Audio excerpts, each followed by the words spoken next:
This program is designed to provide general information with regards to the subject matters covered. This information is given with the understanding that neither the hosts, guests, sponsors, or station are engaged in rendering any specific and personal, medical, financial, legal, counseling, professional service, or any advice. You should seek the services of competent professionals before applying or trying any suggested ideas.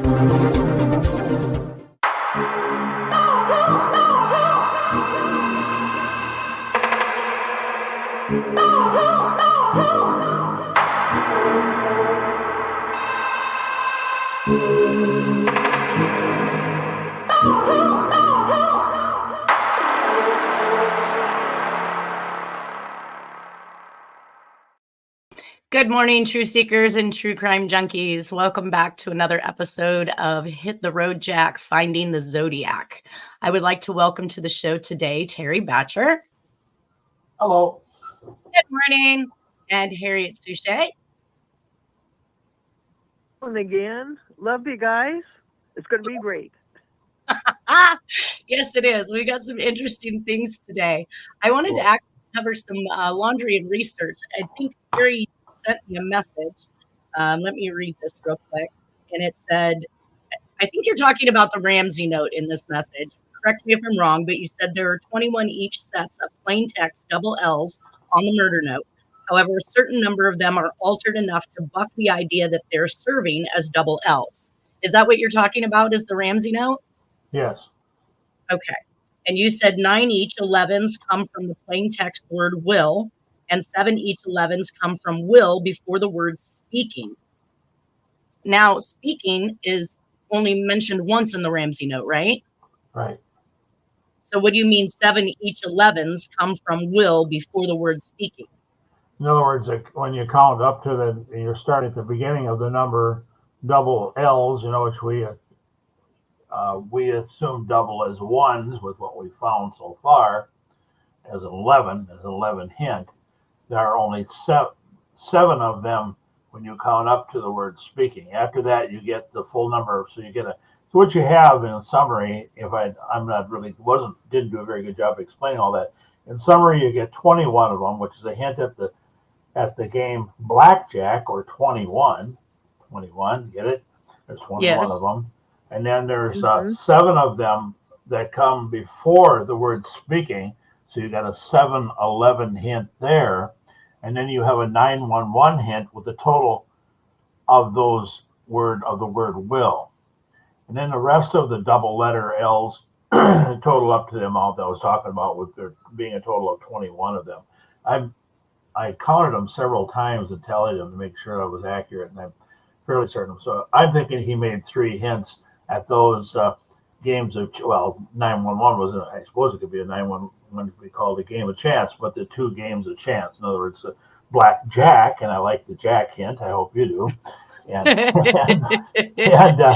then this 7 come 11 hint. So we have an affirmation of these things. And by the way, I've mentioned briefly that somewhere in the near future I'll postulate that he also did not modifiers, which we'll find on Zodiac documents, and you're going to find on the Ramsey note too.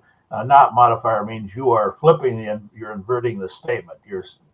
He's showing you a way of saying which of his statements were true and which of them were not. And it works out that way on that particular document. So these are just observations, and we can, theorize on them later. So. Okay, well, I see that Nolan just joined us. Let's go ahead and bring him into the show so he can kind of catch up. Hello, sorry I'm late. Oh. That's okay. Good morning. We were just covering more of those 7 come 11 hints, in which case Terry was indicating that on the Ramsey note, he came up with, 7-11 hints before the word speaking, using the word will, which is another 7-11 type hint. He also talked about the 9-11, which is what is 9-11 again? I mean, obviously, other than the event of 911. Yeah. Which was call the police. Had happened before the Ramsey note. Those are all Gotcha. from the Ramsey note. Okay. So I wanted to cover that because you said what's that? I was wondering, can I chime in can I say something Absolutely. about the Ramsey note? Certainly. Well, if it's about the 7-Eleven, then yes, but we're not covering the No, that's what I'm saying. Yes, it is. He's when he brings up about the Ramsey note, I used to say, "Oh my God, here we go, the Ramsey note." But I've done the Ramsey note, and so I sit back and listen because there's so much in there. Yes, the hints about what he's saying. Oh my God, when we do a show of that, you're going to probably have to do a month worth of shows on just the Ramsey note. Oh, yeah, she's right. Absolutely. Okay. I thought there was something to add. I thought there was something to add in regards to that, but all right. So we are covered on the 7-Eleven.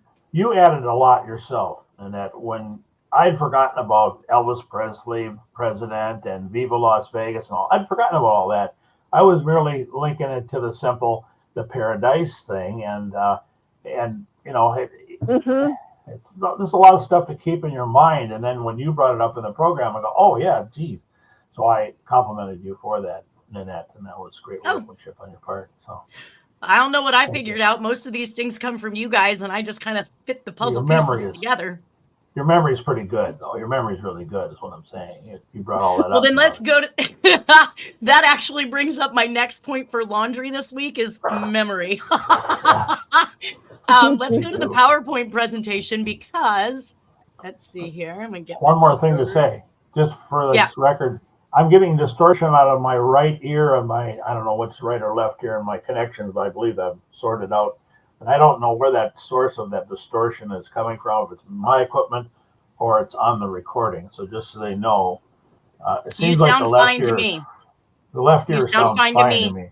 I'm thinking it's this drop. I'm going to drop this earpiece one too many times. He says you need new headphones, but this is why we want to come in 5 minutes before so that we can do a sound check and figure this stuff out. I goofed on that. Wasting time in the very few minutes that we've got to do this. I went to the wrong one. I went to 131 instead of 130, and that's why you didn't see me. Nobody there. Knock knock. No one home. No one's home here. So yeah, sorry. Well, chronological order. If you guys remember chronological order, it will be the first one that's sent is the next one you need to go on to.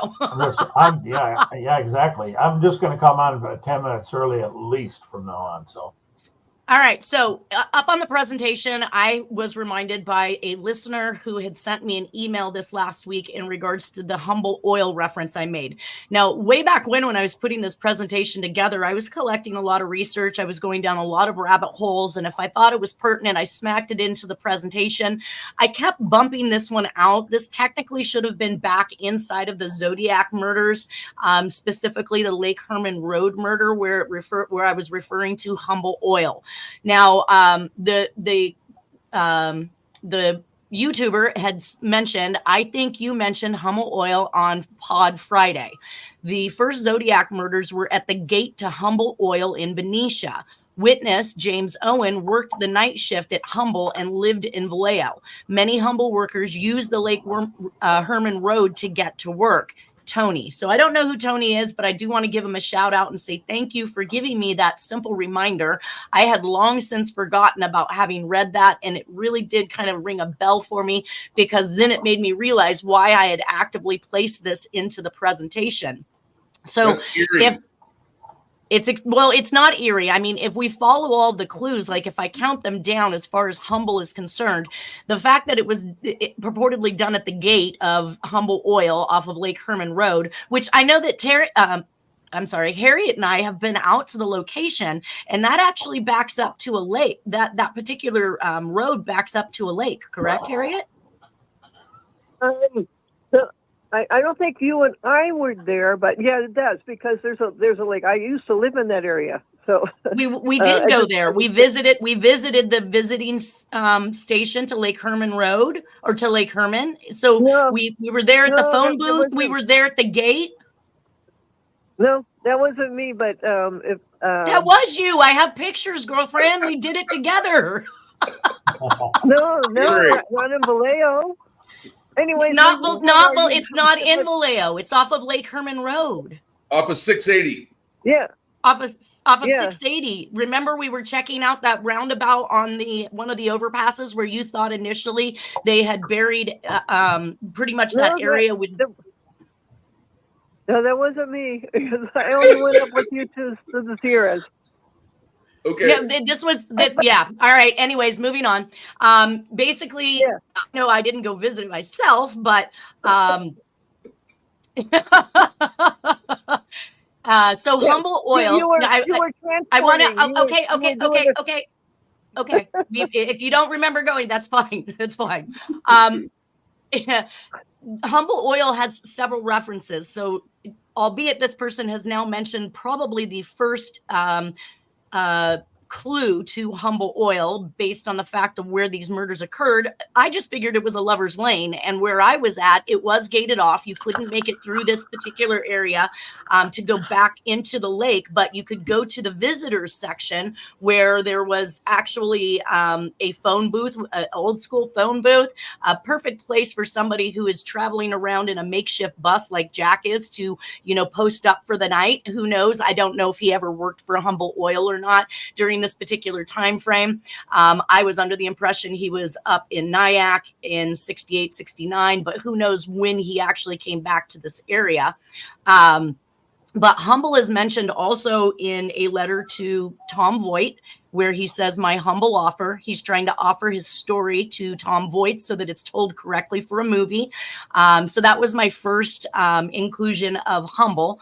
And then there was the letter to Tim Miller, where it is return address to Tom Humble. So now we've got a mix of Tom Voigt and Humble. And then we have the anthrax letters that were mailed in September of 2001. And those particular communications were return address a fourth grader. And then the letter to Tim Miller referred to Super Fudge. And if you look up Super Fudge, it is a book that is written by Judy Blume, and it was actually written out of Humble, Texas. And it's about a fourth grader who didn't like his name, so he wanted to be called Super Fudge. Now, all of these relations to Humble just kind of keep putting us back together. And we know the Zodiac was notorious for having 2 and 3 different meanings for everything. But I think that this one's becoming a little bit more solid as a meaning. Oh, yeah. Yep. Harriet, do you have anything to add about Humble? No, I just that I've done quite a few of the communications lately that had brought up about Humble, Texas, just like you're saying, Humble offer. He was just reconfirming in some of the other things I've done that he did send these communications, and he was, just like you said, trying to get some facts straight, and the movie and all that stuff. Just everything. I'm backing everything you said. And I misquoted the certificate. I was under the impression that the certificate was Exxon actually buying out Humble, when it turns out that Exxon had been the parent company of Humble, and all of Humble's assets were being turned over to the parent company. So it basically says, effective on January 1st, 1973, Humble Oil and Refining Company will merge into its parent corporation. On that date, all of the rights, assets, and liabilities of Humble will accrue to and be assumed by Exxon Corporation. So they were always the owner, evidently. So maybe we should be looking towards Exxon when I say look to the money. Who had reasons, obviously, in order to want to facilitate these type of events, or the money for that matter. All right, so that brings us back to additional murders that were found in Robert Graysmith's book. I believe that Stephen Dewhurst also talks about them in his book. And we had left off on May 9th of 1973 with Rosa Vasquez on Arguello Boulevard, which was the entrance of Golden Gate Park in San Francisco, California. She was 20 years old, worked for Letterman Army General Hospital as a key punch operator in the Presidio where Paul Stine was killed. Obviously, we know that that's where Donna last worked before she moved to South Lake Tahoe. We did see the Zodiac 13th victim card that had key punch holes for 13 victims in it. that was mailed earlier. She was strangled, dumped nude. The Red Dragon card from April 28, 1970 depicts Don Quixote and the 1912 statue of Miguel de Cervantes Saavedra at Golden Gate Park, where her body was found. So I don't know if through the communications, this indicates that this is a possible Zodiac victim. Do you have anything on this victim, Harriet? No, I didn't get to do her yet because she wasn't really showing up as a doodler victim, which is actually oh my God, so how they changed these cases. So I haven't done her, but she's very close to the same area as Patricia Gidley. So we haven't gotten to her. That one. I think we're getting ready to come up on her. I did find a little excerpt on her by someone else that said this murder was only the tip of the iceberg that began 47 days earlier when the body of Rosa Vasquez, 20, was discovered close to the Arguello Boulevard entrance of the Golden Gate Park on May 29, 1973. She had been strangled and thrown from the nearby road. Almost 3 years earlier, Donna Ann Last disappeared from the Sahara Tahoe Hotel on September 6, 1970, after finishing her shift as a nurse. A few months earlier in June, she had moved to South Lake Tahoe from San Francisco, where she had previously been employed as a nurse at the Letterman General Hospital in the Presidio near the Paul Stein murder scene. Curiously, Rosa Vasquez was also employed at the Letterman General Hospital as a key punch operator. A key punch is a device for delivering punch holes at specific locations on a card face to carry information for a relevant task.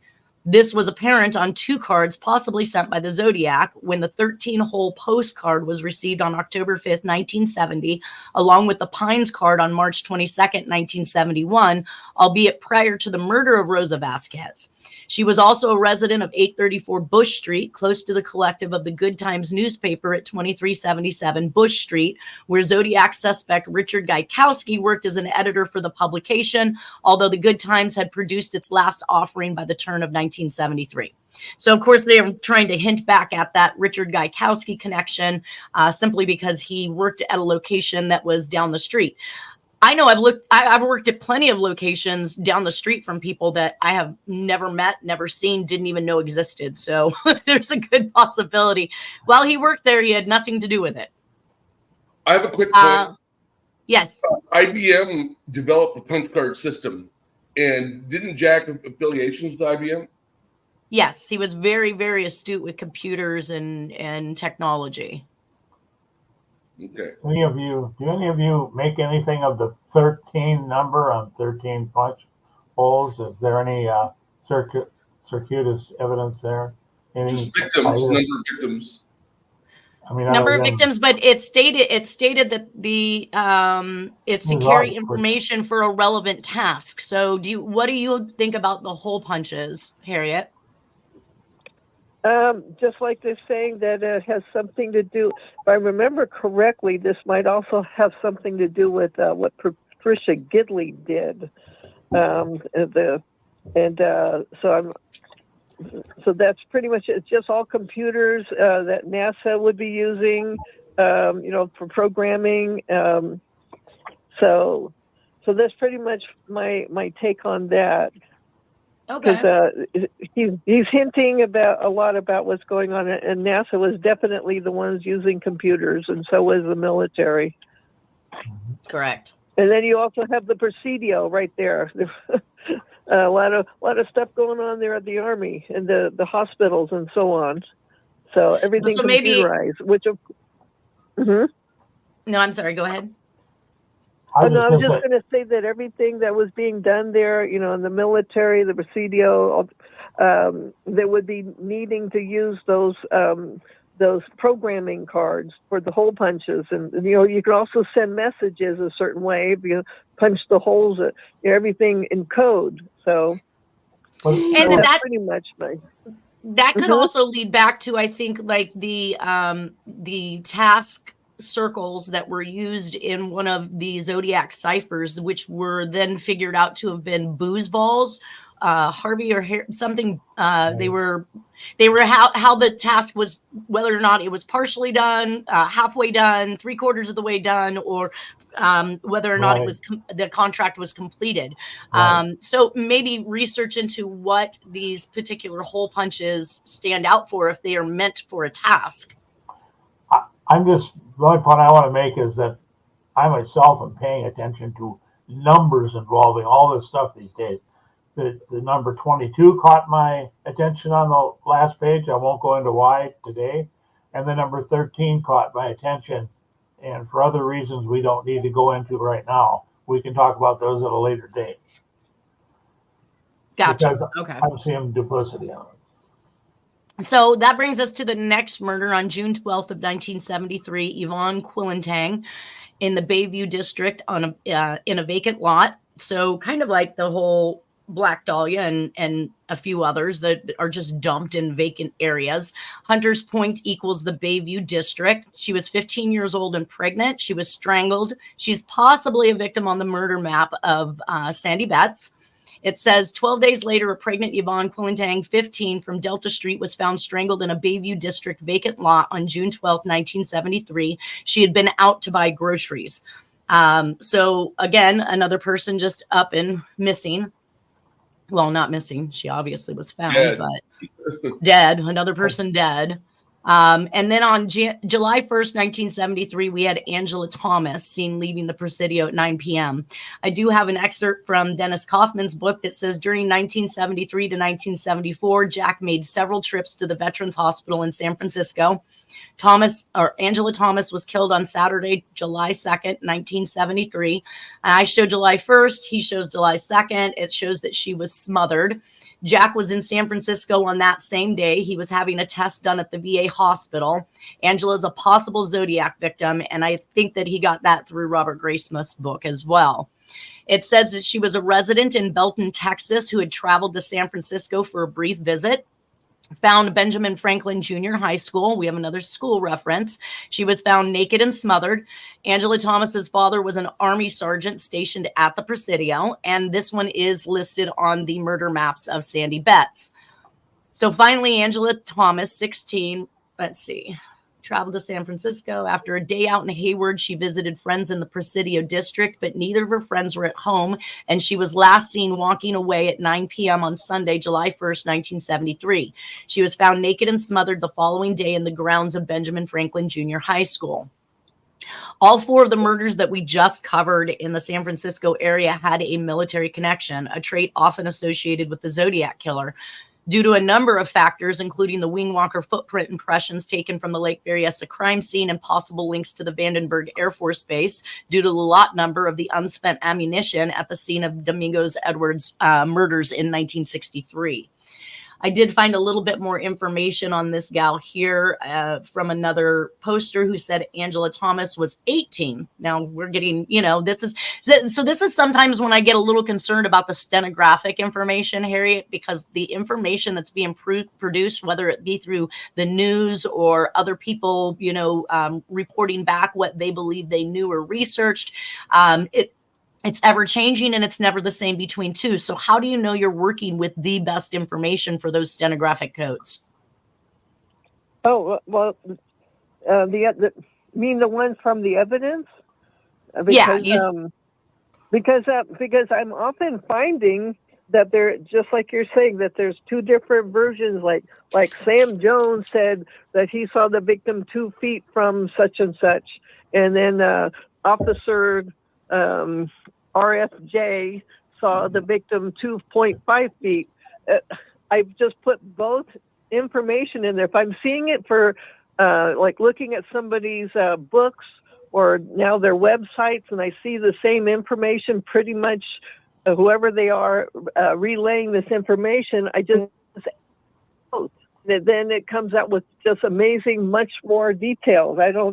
I'm trying to understand why it seems to be the intel community doing something, relaying something, using the FBI, our police, but sometimes Canada's police and their intel community, including the UK. So that's okay, but that's what kind of throws us off, because then you're picking and choosing the information you want to make a message out of. So it seems like it's rather. No, I'm not picking. I'm not picking and choosing. If I see it being done, 25 or 50 times, and some of them are credible sources, then you just you're piecing it together. You're figuring out what you're decoding it. You're figuring out what the message is saying. Gotcha. Okay, Terry, go ahead. One quick point. I just want to take exception with the idea that Black Dahlia's Elizabeth Short's remains were dumped. They really weren't. They were staged. I mean, that morning the sunlight shone through her pelvis. I mean, he set that, put the two body pieces in a certain form, so it was much more than just simply dumped. But that's all. That's all I have. So this particular poster wrote, Angela Thomas was 18 at the time of her death and had quite a different life than most of us are probably used to or expect. She dropped out of school in 8th grade with the intentions to have a baby. She finally achieved her goal and gave birth to a baby girl named Kayla at the age of 15 or 16. Angela was described as a good mother until she fell into the wrong crowd. That is when Angela became addicted to cocaine. So now we have this cocaine reference, which we keep coming across with Harriet Solves. That is when Angela became addicted to cocaine and resorted to prostitution to fuel her addiction.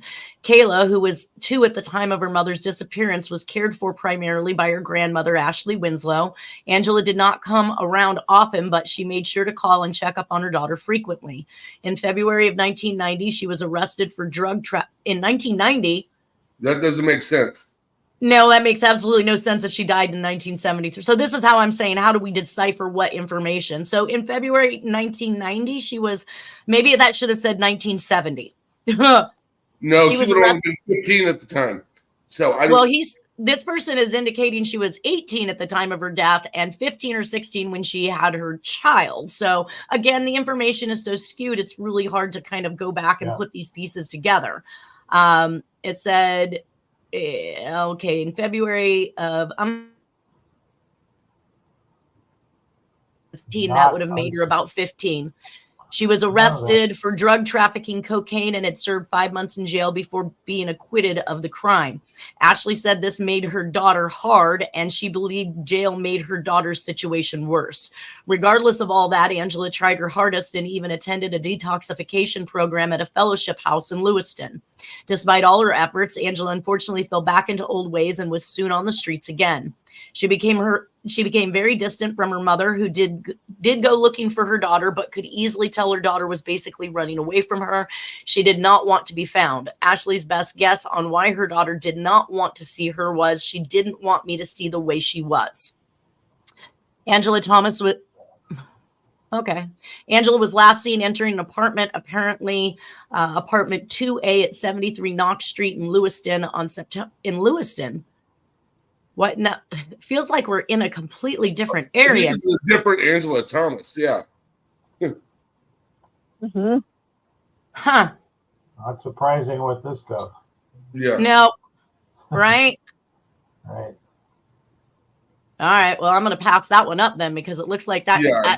Shocking. All right, so I know that at this particular point in time, when the Angela Thomas that we're looking at from Robert Graysmith's book from July 1st of 1973, we've already discussed that Jack, July 8th of 1973, Jack claims to be disabled until this date per a work comp appeal suit from November 2nd of 1973. Also, Jack claims to have suffered a motorcycle accident on this day, July 8th of 1973 in Placerville, California. A motorcycle registered to Doris Reynolds, and per a May 7th, 1970 report that Danny Reynolds had stole it from Jack. Another confirmation is the February 13th, 1974 work comp appeal case. 1973, Dewhurst writes that Jack bought 12 acres from Nora's father, which was to become their home in Mount Oncom. And I show that Jack is still fighting for his appeal in February of 1974. So this clearly means that Jack has no income. He's not receiving any disability benefits, because the appeal suit is actually asking for him to be reimbursed for this time on disability in which he had not received any income whatsoever. So he turns around and he buys 12 acres from Nora's uncle. So no paper income, but he had money. That's what I'm getting at. Every time he goes to a new location, he's buying that location, and he's not showing any signs of income, let alone enough to purchase something. Yeah, no paper trail. No paper trail. On July 9th through July 14th, 1973, Jack is at San Francisco Veterans Hospital having back treatment blocks from on Geary Street, where the next victim goes missing. These are outpatient visits, and I'm sure that Jack would want to stay down to keep up with his little dirty deeds, as I called it, but probably not driving back and forth each day. Go ahead, Terry. Did you flag it by highlighting the portion you did in yellow? In other words, you're disagreeing with that? Because I disagree with that statement. What? I don't think you use any D.B. Cooper money that, the government automatically knows when they get those notes back. The government wouldn't have got this. He bought the 12 acres from Nora's uncle. No, but I'm saying he said he did it with D.B. Cooper money and not disability. I don't agree with that. Well, I'm not. I said research the time frame with pink slips and police reports. If Jack bought the 12, I'm not saying he did. Well, I'm saying I'm not saying he did or he didn't. I'm just saying that none of the Cooper money, except for that which has been found, physically found, ever came back to the federal government, according to the federal government. And I don't believe that they could falsify that. That's like if you wrote a check in your checkbook, you know what checks you get back and which you don't. It's that simple. Well, we would say it's that simple. It's got to get back to the federal government for them to flag it if they want to flag it. So if it's being held or in places. But if it's a private transaction, the government wouldn't have anything to do with it. That's my point. Yeah. But the government, if somebody then spent the D.B. Cooper money and it finally made it back into the banking system, they'd know right away. And that's what they're saying, that over the years, only what stuff that's been accounted for was the stuff that turned up on Tenna or Tina Bar. And that may be all that they want us to know. And if this stuff trickles in many years later or otherwise. I can't speculate. I'm just saying the official word. I'm not saying the official word's true either, but, just saying someone spent the money somewhere. It's like, you know what, for it to, but you hear about all of these people who launder money, or they, are mattress people, they've got $1 million in their mattress. They never put it in the bank once in their life. At what point does it actually get recirculated, and how long were they actively still looking for those serial numbers to begin with? Collector's item. It's now a collector's item that the underworld trades in as a joke. I don't know. Yeah. Right. Now, that brings us to Gidley finally, Harriet. So on July 12th, 1973, Nancy Gidley was last seen on Roadway. I'm not sure how it was spelled per Dewhurst. Roadway Inn, 895 Geary Street, San Francisco, California. The body is found in Richmond at George Washington High School, so another high school dump. On July 15th, 1973, she was nude and strangled. She was also stationed at Hamilton Air Force Base, which we know Jack has knowledge of and was actually stationed at himself. She was stationed there between 1967 and 1968 as an X-ray technician. She moved from Idaho to San Francisco, claiming the Chronicle, which that made that even more interesting, but they deny that. Maybe Jack is blaming them for lack of care in his back injury or for the psychiatric issues associated with MK Ultra. Either way, he is taking serious hits at people who are working within the medical field. This one is also listed on the murder maps, and Dennis had a little bit to say himself. He said Nancy Gidley was strangled on July 13th, 1973. This crime occurred in San Francisco as well. Jack was hospitalized, he says, even though Dewhurst books indicate that it was outpatient therapy that he was actually receiving. So hospitalized in San Francisco on July 9th, 1973, and released on July 14th, 1973.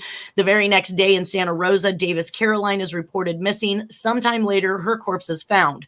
Now, I threw something else in here too, because I just thought it was interesting, but it was Dennis talking about him and Jack standing next to the river, and he looked at Jack looked at Dennis and said he was going to teach me how to swim.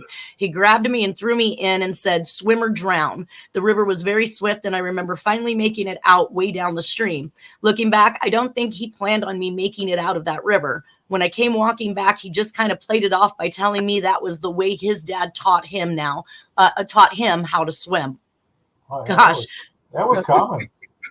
Much more common That than you might happened to think. my father, too. Yeah, My uncle my stepdad did the same thing. My uncle threw me in.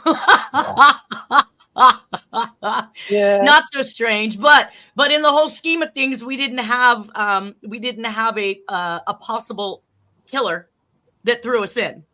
Yeah. Yeah, exactly. Yeah, the gravity They of would that. save you if they had to. And then it looks a lot different to be thrown in water that's really moving too. Yeah. All right. So before being callously gunned down in the Presidio Heights district, Nancy Gidley, almost 4 years earlier on October 11th, 1969. So this was the Paul Stein. Her body was found on Sunday, 15th of July, 1973, nude and strangled in the grounds. I got that. Formerly stationed, got that, which apparently nobody was able to verify.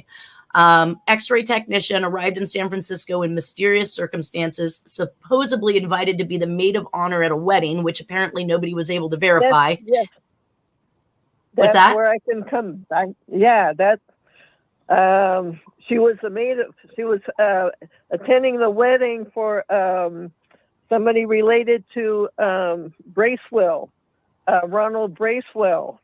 Bracewell comes up, right? Yes, that's the Texas I-45 connection victims. I'm trying to find it where I found it, but yes, that's the wedding she attended, and she was also working at the Hamilton Air Force Base, doing something with something that Ronald Bracewell invented, that she was able to interpret pictures for the West Coast NORAD. She was very, very intelligent and high level. That's the X-ray stuff that she was using and working with. So it was something that Ronald Bracewell had invented.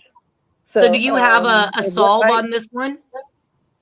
I'm looking exactly for it, but okay. Anyways, it's a Texas I-40.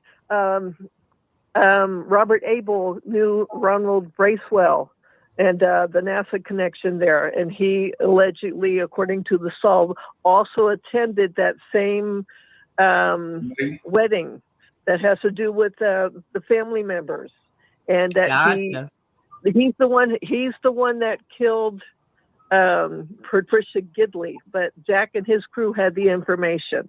So that's what I got. I'm looking for. That's who we're talking right now is Nancy Patricia Gidley. Yes. And she was Here we go. I found it. I found it. Okay. It's let's see. Okay, let me read the solve that I have. It's in America's Most Evil, and it has to do with Bracewell and Gear. And I got to be careful because some of the stuff that's in these solves are very, very disgusting. Okay, so I'm going to try to watch what I'm reading. But it's saying where that about Miss Gidley attended the wedding.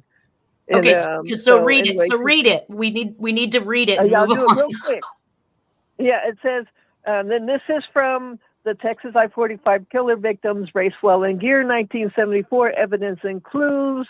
Then it just says Dick Nixon, NASA pest Robert Abel confessed to Tarrant County DA 62571 killing of dentist's daughter. I avenged shoeless Janice Joplin. Then found Colette Wilson friend Allison, the zip code 77550, Houston apartment via NASA Ali Barra and her brother NASA Paul Craven. Then axes sis in Houston and Pearland. Brooks Bracewell, mother, married in 1973, Myrtle Walker, a.k.a. Marjorie Allette, who owed Saudi Prince Group $50,000. Cousin, Miss Gidley, attended the wedding. So did Robert Abel, and they had a one-night stand. He strangled and dumped Patricia at the George Washington High School gym in San Francisco, CA, zip code 94121. Area 71173, and then it goes on to say on 9674, Brooks' grandfather Ronald Bracewell met Georgia Gear and Brooks at the U Totem 77539 zip code area, Brazoria County. Go to El Rancho, the motel around noon. Then it says at the zip code 77539, Brazoria County, at the motel, Diplomat Hotel boy, John Edward Walsh, II, paid them $170 each and make a XXX 35 millimeter movie as they kiss, and certain things we can't say on the air. Al Ibarra, Ronald Bracewell I, Robert Abel II sent it to Harry Lang, who knows Hollywood. George Lucas likes Bugsy Siegel, sort Glick and Wisconsin Goon Balestri, 1976 Vegas Strip pit site. Shy Abel seen El Rancho Motel Teen, and her best friend Brooks on 9674 picked them up, kidnapped them, hit and shot them with a .357 Smith & Wesson, axed their heads, Brazoria County. I.O. documents in order. Then he's signing it off, and this is in 3/16/81 Zodiac Terrence Jack. So now that's one of the things. One of the things that I wanted to mention that really stood out to me there, which is information that most people may not know. You talked about a XXX. Now, it's very specific, that information, XXX movie, because in the I-45 and the League City death murders of Laura Miller, which was Tim Miller's daughter, Tim Miller said at one point in time he had gone to visit the grave site where her body had been dumped, and laid on that was, I think, either one or two discs that listed on them XXX, which I guess he assumed to have been XXX movies. He said he never watched them himself. He turned them over to the police. Of course, we probably will never figure out where they come from again. But I find it interesting that connection being made there, that you're saying that these XXX rated movies were created in your solve, and then he subsequently finds these actual discs that say XXX, which he then assumes is a XXX movie itself. Yeah. Does anybody have any questions? I just thought maybe you're going down the Super X line or one of the Zodiac. The XXX. Shot with a Super X, so. But no, I get it. I just wanted to add, when I saw that Miss Gidley, and the relation of a cousin and Ronald Bracewell, who has the Bracewell Observatory in Stanford. Oh my God, he's very high up there. He invented a lot of things. I had to double check, and I, ran down quite a few rabbit holes to find who they could be related to, and so on and so forth. And so this verified the solve that she attended. That's the wedding she attended to. So then so did Robert Abel. So that actually and there's this tie back to the Chronicle. Yes. Oh, definitely, because. Well, it says that she told her close friends her intention was to work as a freelance writer at the Chronicle newspaper, but the staff at the Chronicle again had never heard of her purportedly. So that would make her what they call a stringer, and so therefore she wouldn't be an employee, but she'd be like an independent contractor. They call them stringers. The journalists, and that's if they by her story, that's when she would get paid. So she could write all she wants, but it's whether or not it's picked up and produced, right? Right, published. Yep. So I have one quick question for Harriet. Where did you? What was your source that you worked? What sources did you use to work that solve? Oh no! We're not. That stenographic stuff that we were talking about earlier. Oh, stenographic? It's not stenographic. It's just the information of through newspapers and. Okay, so that's basically. If I say stenographic, that was my interpretation of what you did to come to the solve. But you used information from newspapers, reports, and from the evidence. Okay, well, that's not stenographic. That stenographic is something that's embedded into a note. If there's not a letter involved, then she used the information she researched to create that message. No, I'm just putting what was relayed through the UPI, and it's I can read everything and what the police reported. It's the same. That's what I'm saying. So it's the information that you researched. It's a compilation, is what you're saying. Correct. It's not from a letter. If it's from a letter, we'll have a letter. If it's not, if we don't have a letter, then she didn't do it from a letter. But it's a compilation of information. I like it. Okay, it's cool. All right. So on July 15th, 1973, Carolyn Nadine Davis, 15 years old, becomes the next Santa Rosa hitchhiking murder on Highway 101 at Garberville, where her grandmother lived. She was a runaway from Anderson in Shasta County, last seen July 15th by a grandmother who dropped her off at a store in Garberville along Highway 101. She intended to hitchhike south, and her body was found in the same place as the first two victims of the Santa Rosa hitchhiker murders. She, let's see, her body was found where Weber and Sterling's bodies were found in the Santa Rosa hitchhiking murders, found Porter Creek Road on Franz Valley Road. Strychnine poisoning, I guess, was the ultimate, and this kind of relates back to the mescaline murders and the poisonings in 1970 that were in Vallejo and Napa. She is on the murder map for Betts, and the coroner believes time of death was approximately July 20th, 1973. So she must have been held for approximately 5 days from the time she was abducted. Police believes that she may have been held for 5 days before her death, which is kind of, again, in suit with some of the stuff that Harriet is solving that states that these people were being used, right? Yes, that they were kidnapped, and definitely. I definitely got a lot on Caroline Nadine Davis. And it's really sad what happened to her. So if you want me to go ahead with that, it's just pretty much. Do you have that solved quickly? Do you have that solved quickly? Definitely. Definitely. It's saying Nixon, I.O., documents in order. Bobby the cook, the trusted informant, who is Robert Gentile, by the way. Anyways, last 3/4/72, I record M.O. Saudi Prince Young girl fan deal off. That was Kimball Allen, paid off John Edward Jr., Lori Lee father, 30G, scene 95404. Caroline Nadine Davis and father watch nude Kim Wendy Allen bail Narlo run down choke Kim, and Caroline Nadine Davis dog attack sends Ken to the emergency room. 7/14/73, 8:06:06. Walsh son Dan Rand, foster mother Lauren Davis, grandmother ID. FF, that's fully furnished, rural route address, phone records. Then 7/15/73 at 1:01 p.m.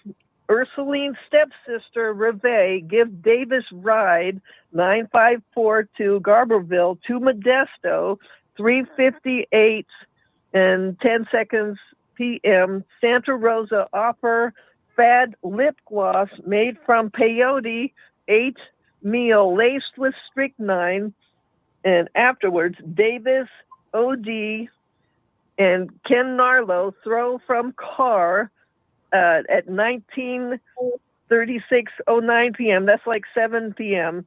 in 4 feet Yvonne and Marine location, 2.7 miles north of Porter Creek Road, Santa Rosa, California, 7/19/73. The bones, and then he's saying it's signed Zodiac. Huh. So that's just what the evidence too. It's the same police reports and evidence. It's pretty simple, the evidence. Everything that's described that where she was. Anyways. Yeah, it's pretty bad, and there's more details. They're very upset as what happened with this young girl. She witnessed what happened with the deal being off on Kim Wendy Allen, whose father her father invented the laundromat concept. The guy is rich. He invented Whole Foods. Well, it was Real Foods, and then it became Whole Foods, and Jeff Bezos owns that.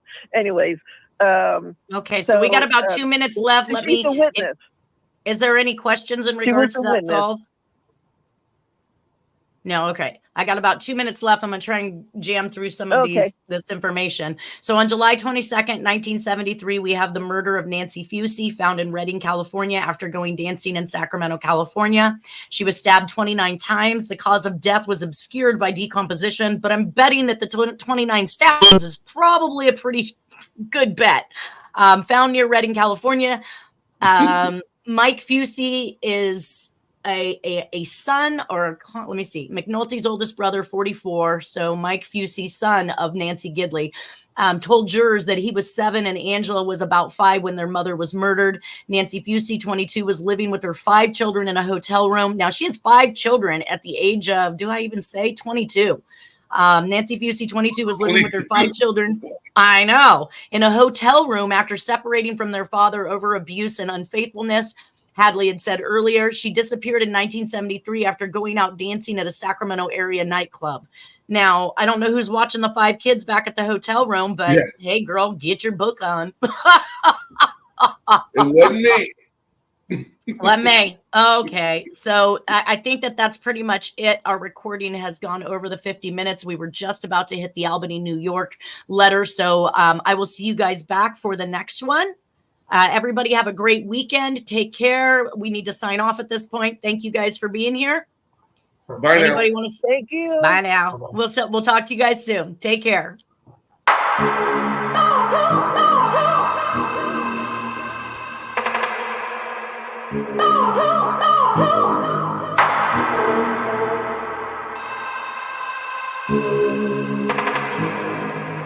Oh,